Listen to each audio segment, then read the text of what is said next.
Pagdemoli sa mga tindahan sulod sa gikural nga sitio Warwick Barracks nagubot.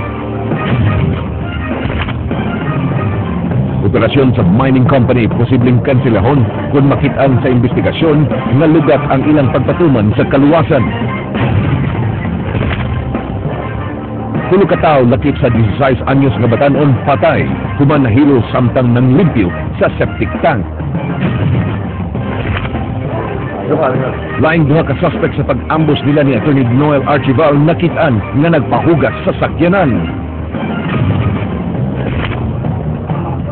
Sa labing unang higayon, Cebu City Zoo misaulod sa Wildlife Celebration Day.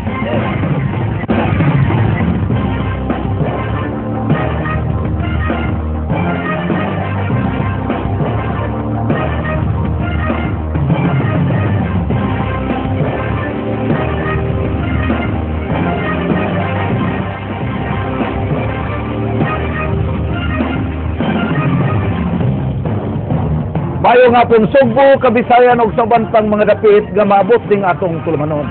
Ako si Frank Manlilong Jr.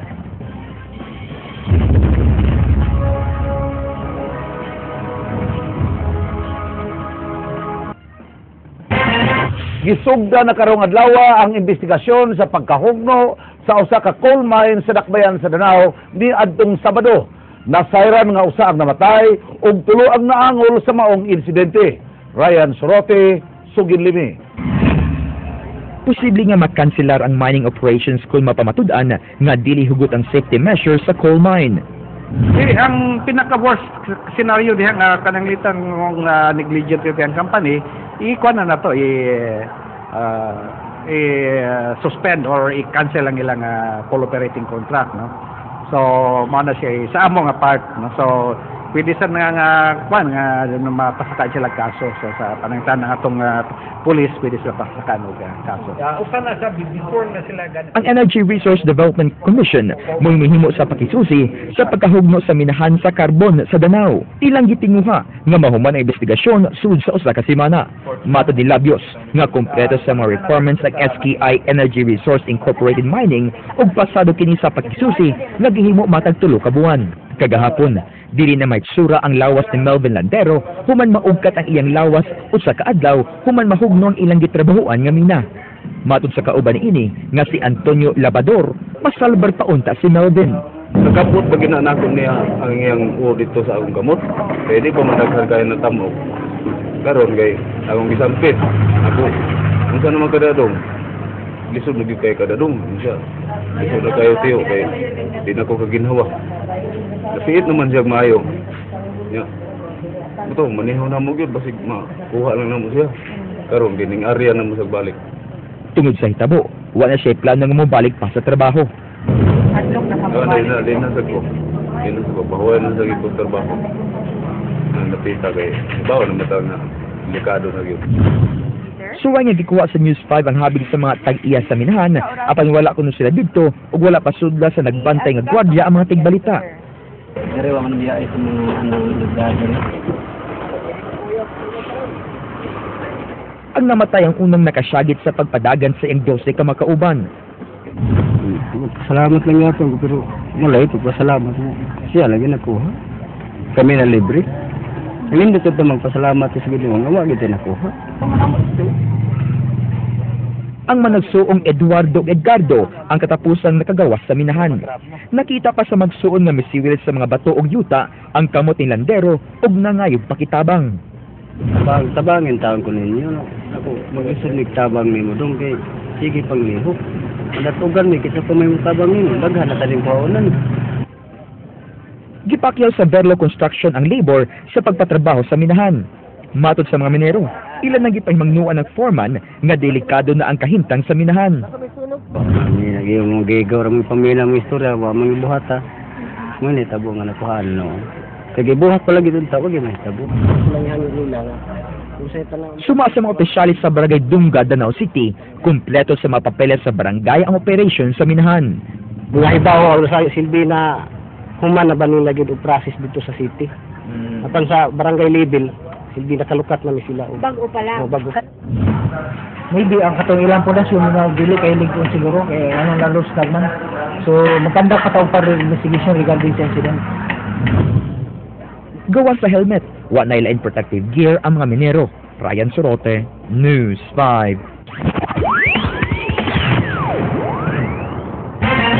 Gisuspenso sa Marina ang operasyon sa Roro vessel nga iyaha sa Jumalias Shipping Corporation nga naabriya kagapon samtang naglawig gikan sa isla sa Camotes paingon sa siyudad sa Danao.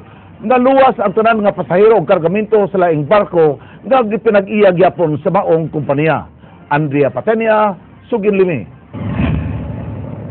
Gi-rescue sa ilang kaubang barko nga Mika Marie 5 ang naaberyang barkong Mika Marie 3. Ang mga barko gipanag-iya sa Jumalia Shipping Corporation. Ang Roro vessel migikan sa Consuelo, San Francisco sa isla sa Camotes pasado alauna sa hapon ug paingon unta sa Pantalan sa Danao City.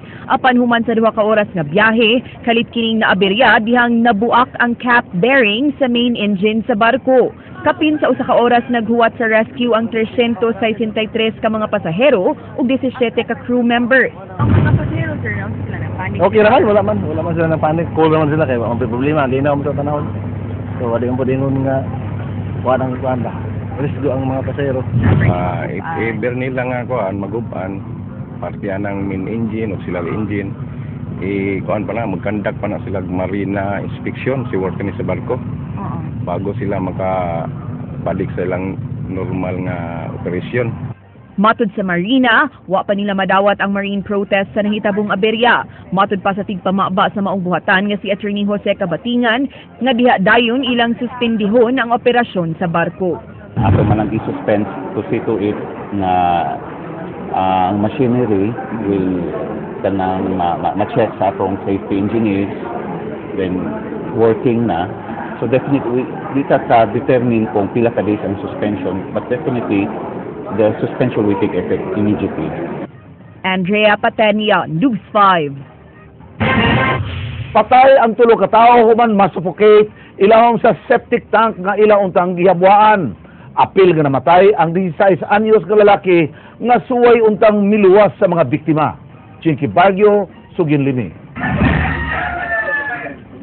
Sa kantidad nga 2,500 pesos nga suhol, nagkasabot ang magsilingan nga silang Joel Minggito ug Israel Tahanlangit nga tabangan sa paghabwa kining septic tank nga gipanag-iya sa pamilyang Enok dinhi sa sitio Amolinas, Barangay Poblasyon sa lungsod sa Cordova pasado alas 7 kagabi.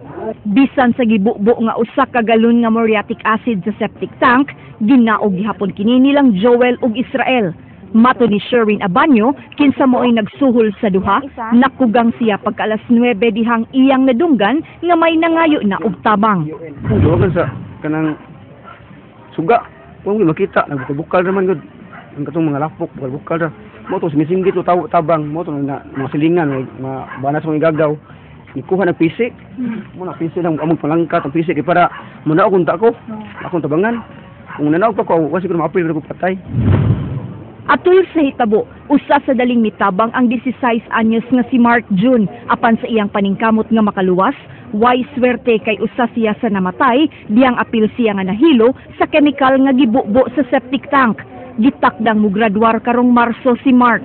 Ang inahan ini nasagmuyo sa otoridad kay matud pa wa maningkamot aron maluwas ang mga biktima. Kaya wala ni tabang ako dihay mga pulis, dihay bombero, dihay ko pa wa yun nila pasudli. Kumusod ko kay inahan ko. Kay gusto pa ko mabuhi ang akong anak. Mga mapugong na mo. Nasayran nga matagbuan sukad niadtong Disyembre, dunay mamatay sa ilang lugar. Mao nga ang nagbangutang pamilya, nagtuo nga gisumpa sila. Ang babay nga akong nakita dito, niingon siya namo nga ang kwenta sa akong mama ipaputol to kay mao kuno to'y nakadaog kanang kahig nilang nga nasunod-sunod ang among pamilya ug kamatay. Ang nagpatrabaho sa septic tank may pasalig sa paghatag og ayuda ngadto sa mga namatyan. Jinky Bargil, News 5.